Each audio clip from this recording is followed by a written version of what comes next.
Hey guys, welcome back to the channel. This is how to add Grammarly extension in Word. So first one is go to google.com and search for Grammarly. And now here, just simply select the first one. And now just simply go to their official website over here. And then go for the apps and select install over here on Grammarly for Windows. And just simply select a location.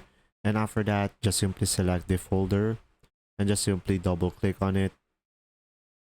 And after that, just simply wait for it to load up. And after that, just simply sign in to an existing account and log in into your Grammarly. Now guys, once you have installed Grammarly, just simply go for your Word. And now I will add a new document and select this one. And from here, let's say I have a new text over here.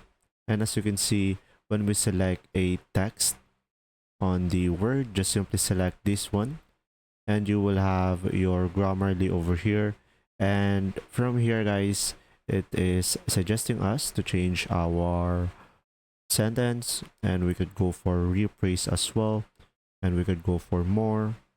And pretty much guys, from here you should be able to integrate the Word and Grammarly into your Word. There you go. See ya.